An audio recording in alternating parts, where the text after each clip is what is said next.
company off, would you please stand up if you're here? AHC. Bejon St.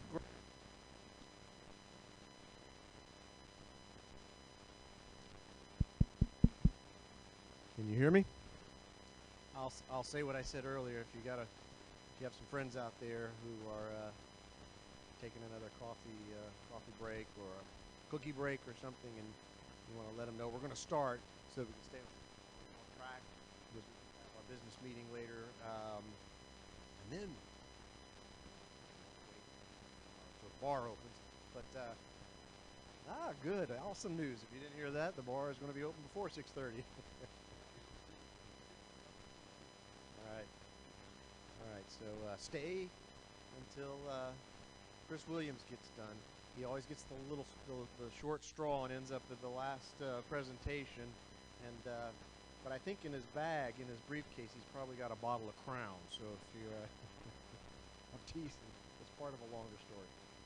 Anyway, with no further ado, I'd like to invite Lyndi Blackburn to the stage to talk about some aspects of AASHTO and how they're relevant to our world. And as you all know, they're very key in creating our specifications. But one of the things that I think that's important to us to consider about the role of AASHTO has to do with innovation. I mean, if we want to innovate in our field, if we want to get new technologies or new additives or new technologies, I should say, and you want NCHRP funding for that, AASHTO may have a very influential hand in decision making on whether these programs are funded. And so they have many roles, but in the context of budget shortfalls and trying to cut expenses, I always look at the world as a potential solution for those problems as being an innovation. And so Lyndi's going to give us an overview of some of the key roles of AASHTO.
Okay, is that better? Whoa. And I've just disconnected it somehow here.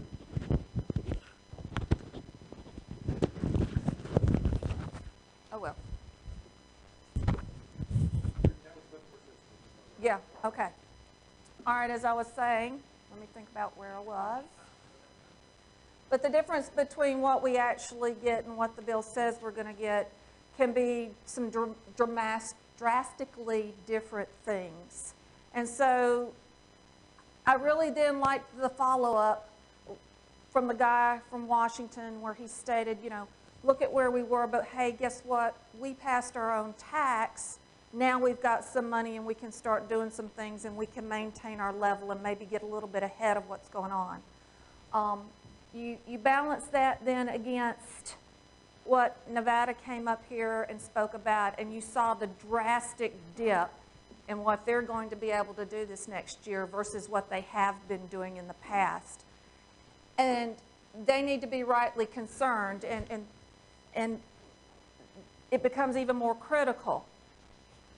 Alabama's perspective is last year we had a really big push in our state legislature trying to pass a 12-cent gas tax, and it failed last year, but we're going to go back again this year.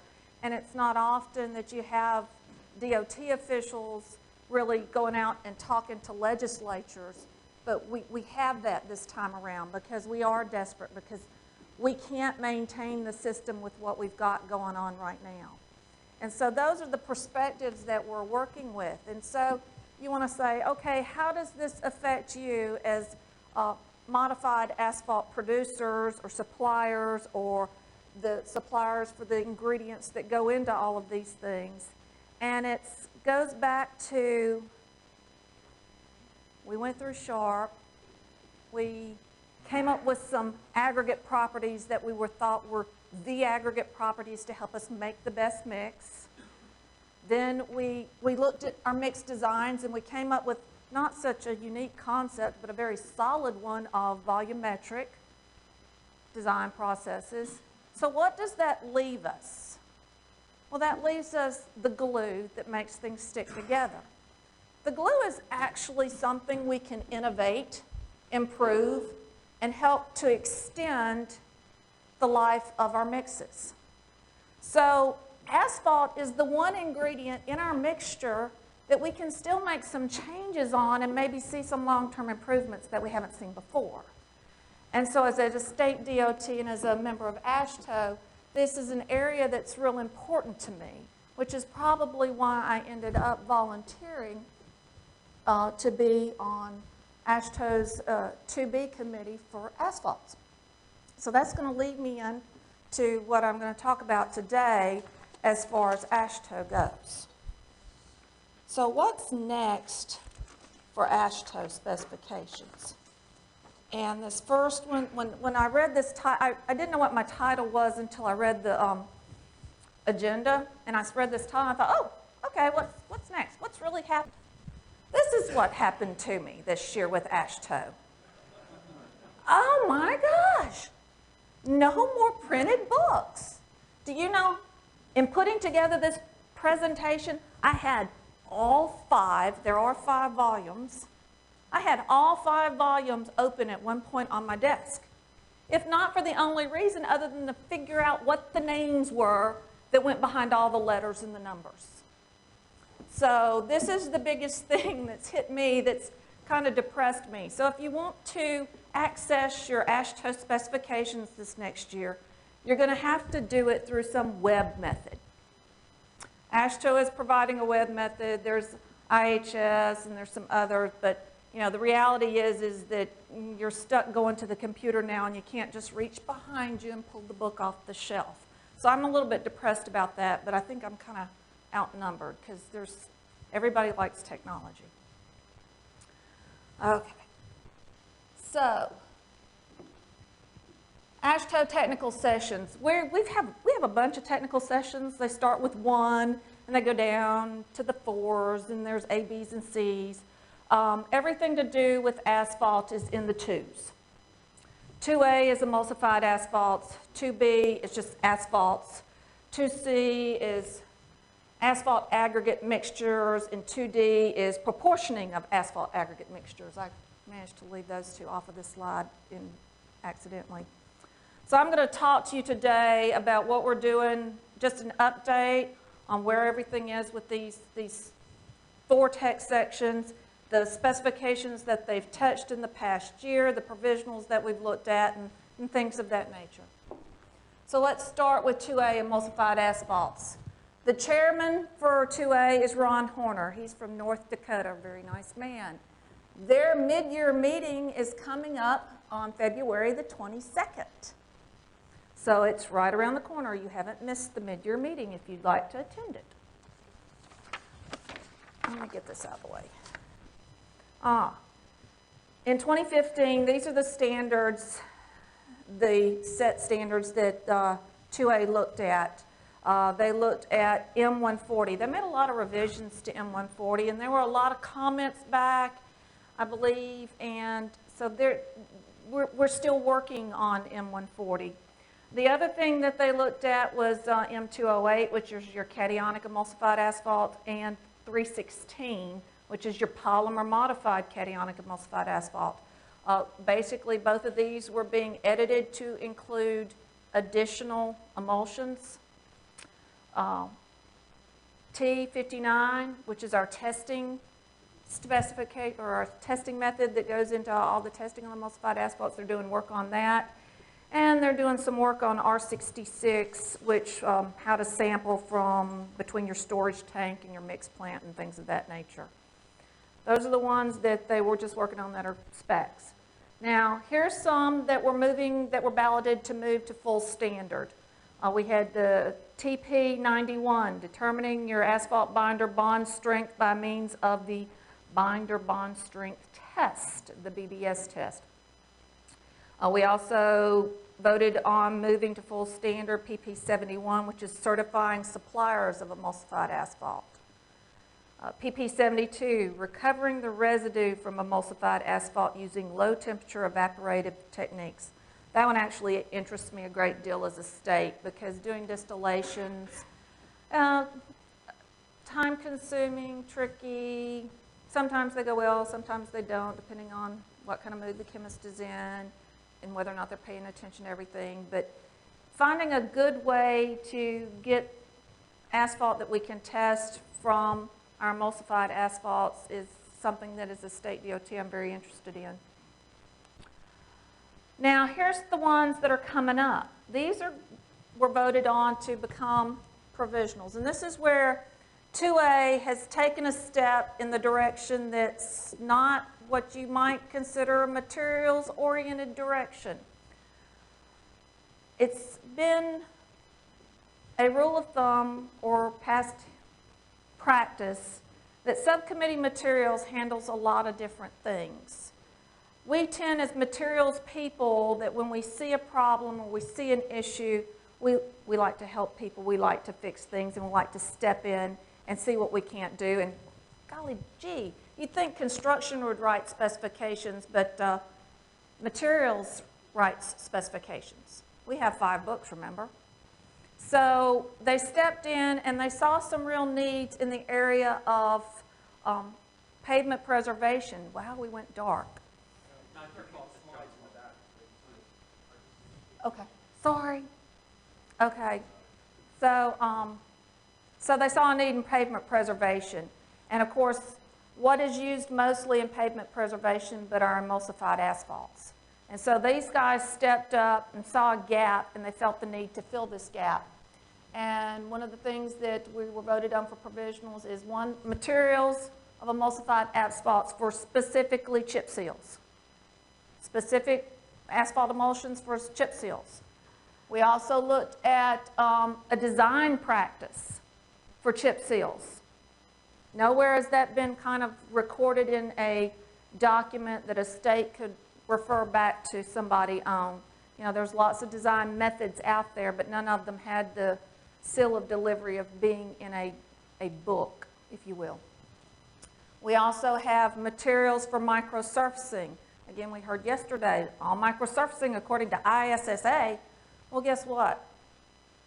States don't like to reference industry associations in their specifications. It just doesn't sit well with us. We'd rather reference something that's been vetted by our peers and the people that go through the same things we do day in and day out. So here was a need, material specifications for microsurfacing and a design practice for microsurfacing. And I think these are two, for me as a state, these are 2 critical steps forward to helping pavement preservation gain a solid foothold as a standard practice for states that they can refer back to. 2B. Now, one more comment about 2A. I also know that there is an NCHRP study going on right now to develop construction guidelines as well for chip seals and microsurfacing. And that was also kicked off by the subcommittee materials, but we're hoping that construction will step up and help us put that out there once it gets completed. 2B, Eileen Sheehy of New Jersey is currently the chairman of 2B, but if you notice that second bullet up there, she retires in September. I begged her not to, but she said, I'm sorry, I'm done. So I got volunteered, because I had volunteered previously as vice chair, I got volunteered to move up to chairman. And I can tell you right now, I'm not Eileen. She is an incredible lady and incredibly fantastic. And I'm pretty sure I'm not going to be able to fill those shoes near as well as how she's handled that committee, but I will do the best I can. Our mid-year meeting is coming up next week, I believe it is, on the 17th. Things that we have looked at this year, TP 102, that's a provisional, the evaluation of asphalt release agents. It came to our attention that, how many of you are familiar with the NIPEP program? Okay, they had a work plan in place for evaluating asphalt release agents, but this provisional standard didn't match the work plan in significant areas. And so it was brought to our attention, so we got with them, we rewrote it so that this now matches the work plan, and I'm told it's a better document than even the work plan. The work plan actually got amended just a little bit based on this group getting together and talking about it. But we did get this back in line with the NIPEP, and it went through quite well. M320, this is the workhorse for us now, the performance graded asphalt binder specification. We were trying to do some revisions on the base PAV temperatures, on climate when you're switching between grades, either due to traffic or blending because you're putting in some recycled components. We've tried in several instances,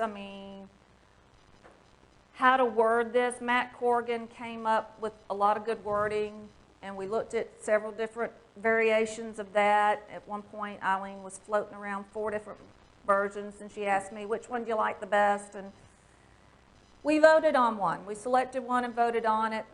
The ballot came back, it passed, but we had 3 wonderful comments that says we're not done in this area quite yet. They all said this was confusing. We don't really like the idea of publishing a specification that still gets back at least 3 comments that says this was confusing. Because if there's 3 people that thought it was confusing, there's still more out there. So we're going to try to kick this can down the road one more time to see if we can't come up with some wording to explain what we're trying to say. We had some provisionals come up. TP, these are the new numbers, by the way. These were standards that we were voting to make provisional. This is TP 122, the determination of performance grade of physically aged asphalt binder using, this is the extended bending beam rheometer method. So it's now passed. We didn't have hardly any comments on this, but it's TP 122. The other one was TP 123. This is the binder yield energy and elastic recovery using the dynamic shear rheometer. That also passed into provisional status.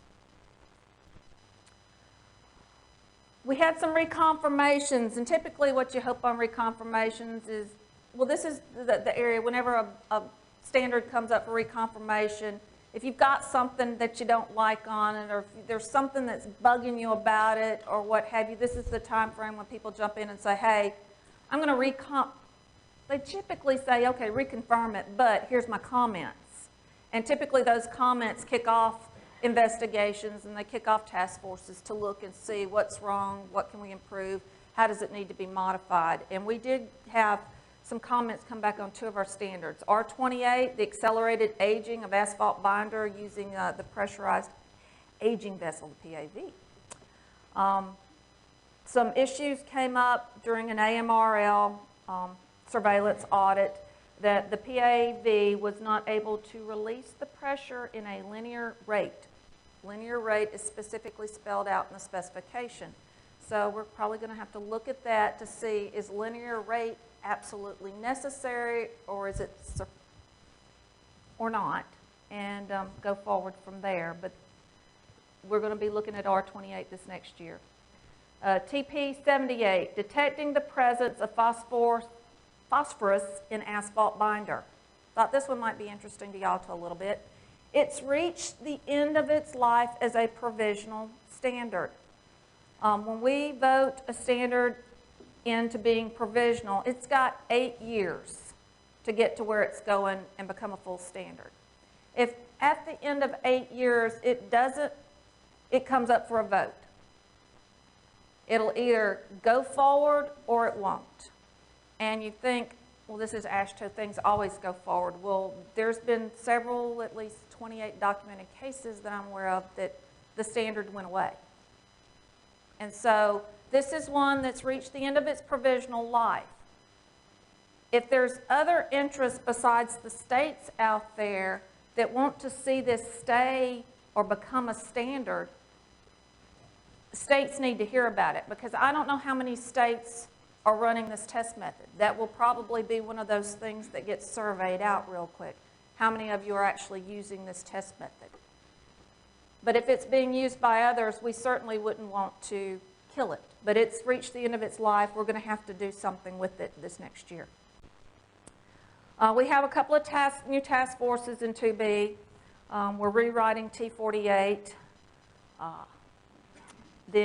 That's been on our books for quite some time, so I'm not going to go any further. We've also been tasked with exploring the issue of extending the range of PG grades in M320 for specialty uses. I recently led a project in Alabama that would fall under this category. And what I did was I just made up my own little name for it and put a specification in my spec. And so that's how we went forward. But a lot of airports are using extended temperature binders. And we're calling them PG82s and we're calling them PG88s and what have you, but they're not technically in 320. So we're going to look at how to modify 320 to start including some of these binders that are highly modified or what have you more easily. Other items that we're looking at, R15, asphalt additives and modifiers, that's currently under some review due to some comments we've recently received.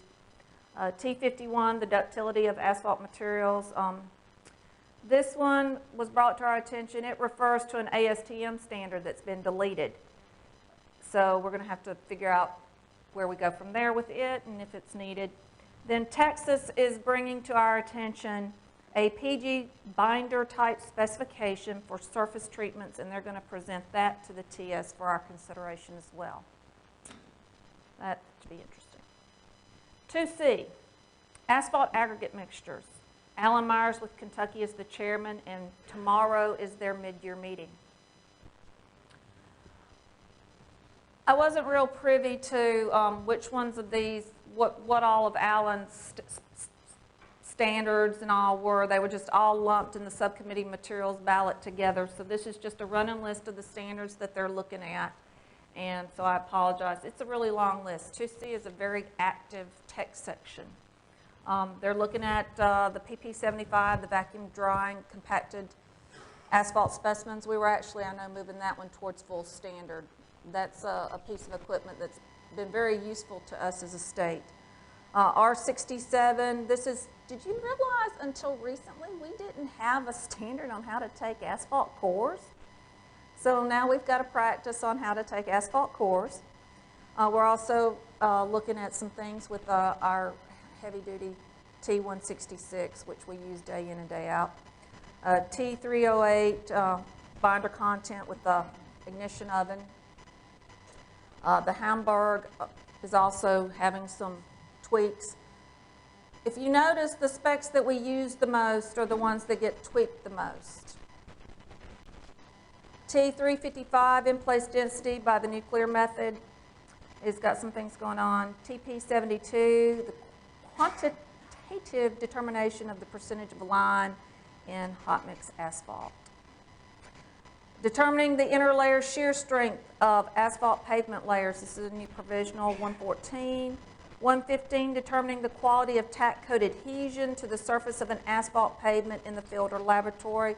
Tack coats are very important to state DOTs right now. I like the idea, I've heard it mentioned a couple of times yesterday, of a modified tack coat. I really like that sound. T37, sieve analysis of mineral fillers for hot mix. T110, moisture or volatile distillates in hot mix asphalt. We're always tweaking sampling of bituminous paving mixtures. You know, sampling was on one of these others before. We're very into how to sample. 343, density of in-place hot mix asphalt pavement by the electronic surface contact devices.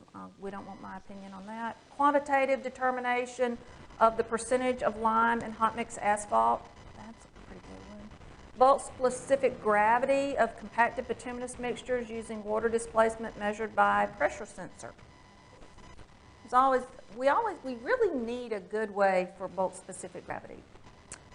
There's some other items there. Provisionals, he's got evaluation of oxidation level of asphalt mixtures by a portable infrared spectrometer, a field quality control procedure. This is coming out of the SHARP 2 push and technologies that they're deploying. T195, determining the degree of particle coating of asphalt mixtures. That's got some pending revisions going on. 2D, proportioning of asphalt aggregate mixtures. Well, there's only 4 text sections in the 2s for asphalts. 2B's chairman's retiring. Well, next month, Chris Abity with Louisiana, who's the chairman of 2D, is also retiring.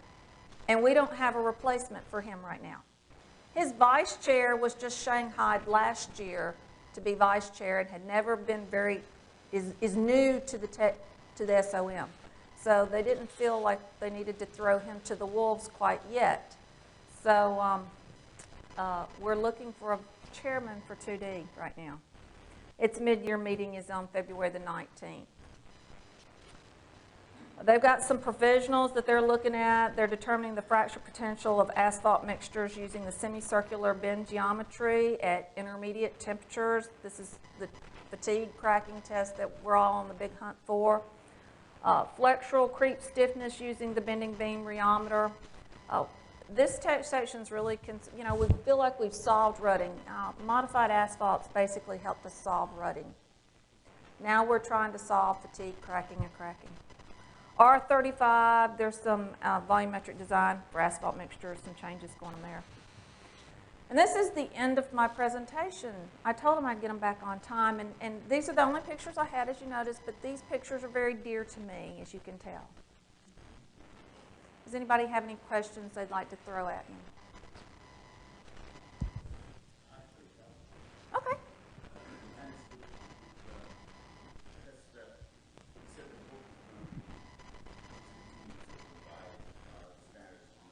Yes.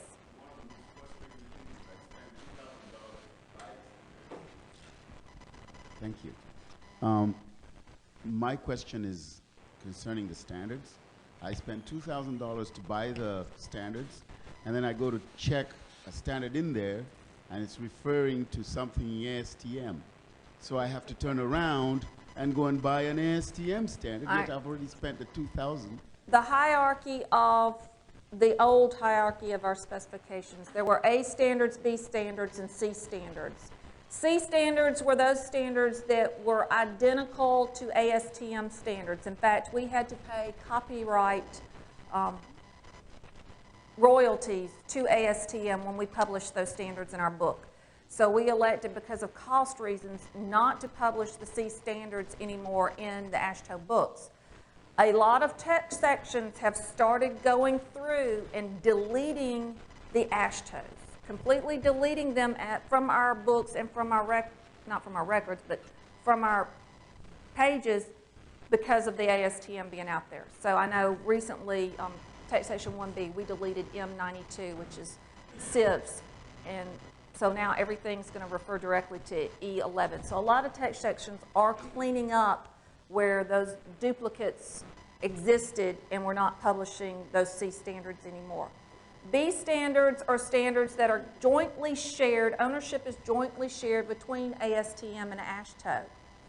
And a lot of those standards, in a lot of cases, they are identical, and in the AASHTO books or in the AASHTO standards, what we publish is what our differences are between us and the ASTM. We may not publish the full standard, but we will publish what all of those differences are. And so that's what the B standard is, and we don't have to pay copyright laws on those. So I'd still have to buy it from ASTM. They're owned by ASTM. If it's truly owned by ASTM, AASHTO is not printing it anymore.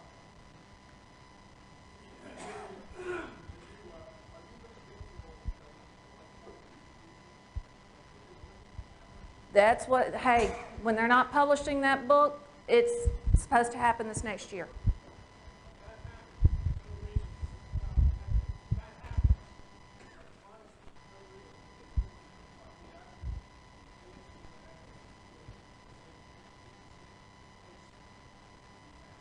And, you know, I mentioned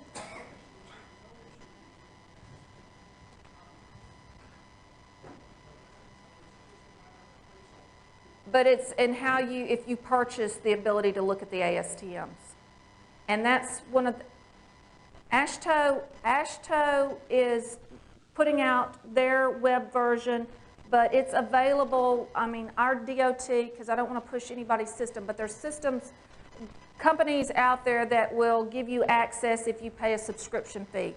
Our DOT pays a subscription fee, and we have access to AASHTO and ASTM interchangeably.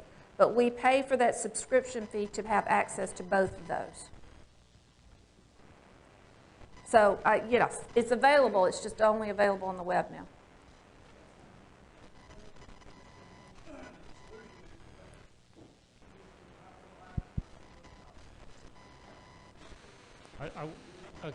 I want to ask you a question about legacy standards, okay?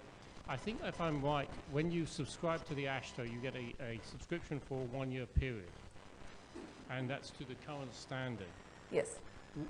What about when I have a contract that's say I'm sitting in 2018 or 2019, and I now want to go and get the 2015 standard, because that's what my contract was built to, or the 2016 standard. You need to have a backtrackable way that you can get legacy standards. I'm not sure exactly how AASHTO is going to work their electronic distribution, but if you go through a company that you buy the subscriptions from, they backtrack all the way back to the 40s, and you get scanned PDFs. I mean, I can look up everything going way back on any standard I want.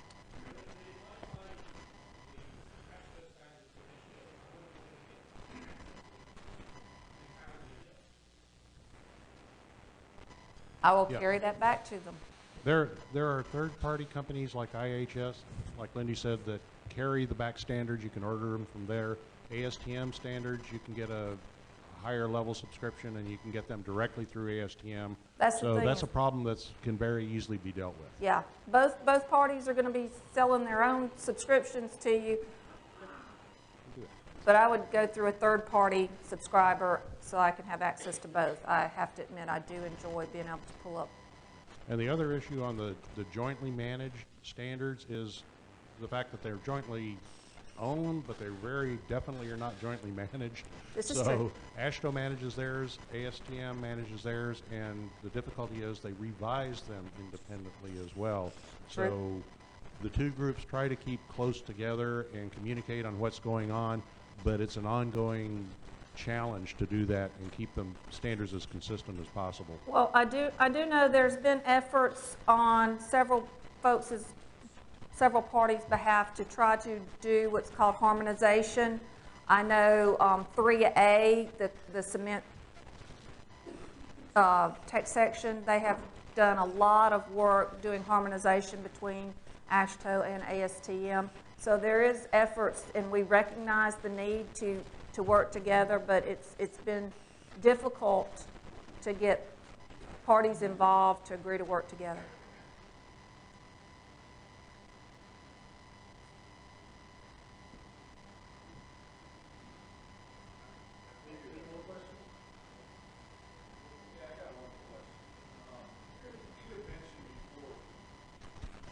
Yeah, the question I have is you had mentioned before regarding microsurfacing that you guys didn't want to take anything from the industry or any of the ideas or materials and that sort of thing from industry. It's not so much taking from industry or taking the ideas, it's publishing it in our specification. We'd rather refer back to, in our specification, a group that's backed by AASHTO and our states, something that the states have all agreed upon and set as this is good, reliable, documented information, than going through an industry. Yeah, and that comment it was one that just kind of really struck me just from the standpoint, there's a lot of times I think everybody in this room being industry, we're trying to beat our heads against the wall because we have a way that can work or a method that can work, but we can't relay it to DOT or a lot of times we can't get that message relayed in a way that they'll accept it. And I think industry needs to be involved in a lot of those issues on every aspect. I don't disagree with you. I do think industry needs to be involved. And the reason the states are real hesitant, and this is nothing against anybody, but do you know how many salesmen knock on my door wanting their product in my specification and, oh yeah, it's going to do what I say it's going to do, and there's a lot of times it's not. And so states get to be leery of folks knocking on their door that's not legit. And so having these things come through and be vetted through AASHTO gives us a much better feeling of comfort that we're not getting something that we don't want. I don't want to run up the stairs again here. Anybody have any more questions?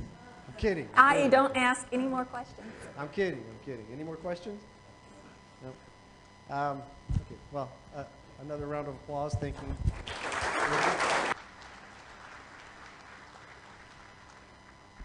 I said in the last half of the first sessions that it was very gratifying to see the unconditional passion and dedication that people have for what we're trying to do here. How many people are members of AASHTO and ASTM here? Yeah. For those of us that aren't, we thank you for what you do, because that is a very, as you can see here, these discussions, it's part of the administration that's producing the guidelines that will in turn guide, and be redundant here, the next guide us in the future and the next generation of engineers that come along and have to build our roads after all of us retirees retire. So it's very gratifying to see that, and it reminds me of this, that Lyndi put up a picture of her family there, because it's an unconditional passion. It's like the unconditional love we show for our families. We just do it, no matter how hard it is, we do it.